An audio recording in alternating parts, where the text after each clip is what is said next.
Hello बच्चों, आपका स्वागत है स्ट्रिंग फिजिक्स क्लास के यूट्यूब चैनल पे। यहाँ हम लोग इलेक्ट्रोस्टैटिक चैप्टर से एच.सी. वर्मा किताब से प्रॉब्लम डिस्कस कर रहे हैं। ये आपका वॉल्यूम 2 से 29 नंबर चैप्टर है, ठीक है। उसका सेकंड क्वेश्चन आज डिस्कस कर रहे हैं। ध्यान देंगे क्वेश्चन क्या कह रहा है। ए चार्ज ऑफ 1 कूलम्ब, एक चार्ज है आपके पास 1 कूलम्ब का, is placed at the top of your college building, जो आपके कॉलेज बिल्डिंग के टॉप पर रखा हुआ है, ठीक है। तो मैं इसको एक पॉइंट कंसीडर करता हूं। इस पॉइंट पर एक चार्ज है 1 कूलम्ब, ठीक है, एंड अनदर इक्वल चार्ज, और उतना ही equal charge at the top of your house. एक दूसरा पॉइंट मैं लेता हूं जो आपके हाउस का टॉप होगा, उसमें भी उतना ही चार्ज है 1 कूलम्ब, ठीक है, top of your house. Take the separation between the two charges. मान लीजिए उन दोनों चार्ज के बीच का जो दूरी है वो है 2 किलोमीटर। 2 किलोमीटर। इस पॉइंट को मैं ए मानता हूं और इस पॉइंट को बी मान रहा हूं। तो ए और बी के बीच 2 किलोमीटर का डिस्टेंस है।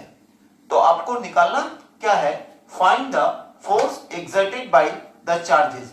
ये दोनों चार्ज के द्वारा एक दूसरे पे लगने वाला फोर्स निकालिए, ठीक है। और उसके बाद बोल रहा है how many times of your weight of this force. आपका जो वेट है इस फोर्स का, ये फोर्स आपके वेट का कई गुना है, ठीक है। तो आपका वेट ऐसा नहीं है कोई 90 केजी वाला है तो 90 केजी का वेट ले लेना है, नहीं, ऐसा कुछ नहीं है। आप एक जनरल इंसान का वेट 50 केजी वेट लेकर चलेंगे और उससे हम लोग डिवाइड करेंगे। तो पहले हम लोग कूलम्ब्स लॉ से फोर्स निकाल लेते हैं। तो फोर्स का फॉर्मूला है F equal to K Q1 Q2 by R square. K Q1 Q2 by R square. K का वैल्यू है, K एक इलेक्ट्रोस्टैटिक कांस्टेंट है जिसका वैल्यू है 9 इंटू 10⁹। आप जानते हैं Q1 और Q2, ध्यान देंगे Q1 का वैल्यू 1 कूलम्ब है और Q2 का वैल्यू 1 कूलम्ब है। तो 1 इंटू 1 बाई 2 किलोमीटर। किलोमीटर ऐसा यूनिट में नहीं है तो इसको हम ऐसे यूनिट में चेंज करेंगे, यानी 2000 मीटर, ठीक है।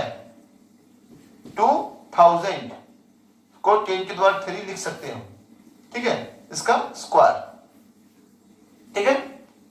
अब ध्यान दें कि आप इसको नोट करते जाए तो फोर्स का फॉर्मूला, फोर्स क्या आ गया, K, यानी 9 इंटू 10⁹ इंटू 1 ही हुआ, और ये 2 का स्क्वायर 4 और 10⁻³ का स्क्वायर 10⁻6, ठीक है।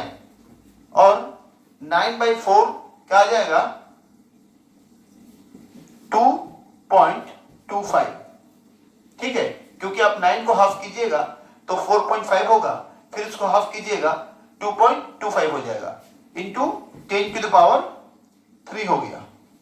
इतना न्यूटन फोर्स हो गया। यानी ये दो चार्ज एक दूसरे पे 2.25 इंटू 10⁻³ न्यूटन फोर्स लगाएगा। बहुत ज्यादा फोर्स है, कम नहीं है, ठीक है। चलिए अब सेकेंड पार्ट में पूछा जा रहा है यह फोर्स एक आदमी के वेट से कई गुना है। तो मान लेता हूं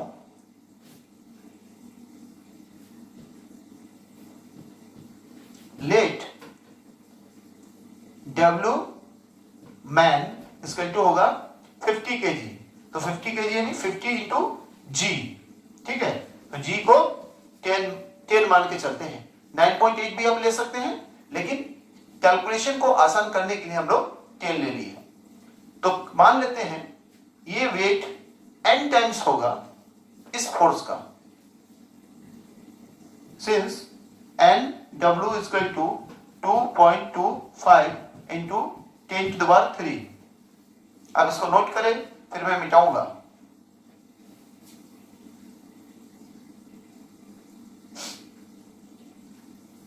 चलिए तो यानी यह फोर्स जो था उसका n टाइम्स है वेट, ठीक है।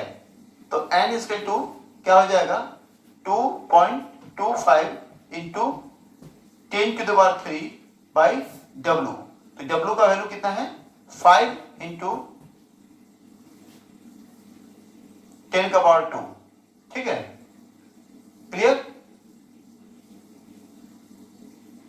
इसको आप लोग नोट करें। अब मैं 2.25 को डिवाइड करता हूं 5 से, तो मुझे मिलेगा 0.45 और 0.45 इंटू 10, ठीक है, यानी 4.5 टाइम्स। इसका टू आ गया 4.5 टाइम्स, ठीक है।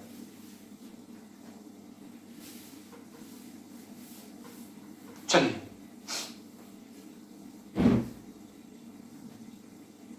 इसको लिखिए, वीडियो को पॉज करके भी लिख सकते हैं।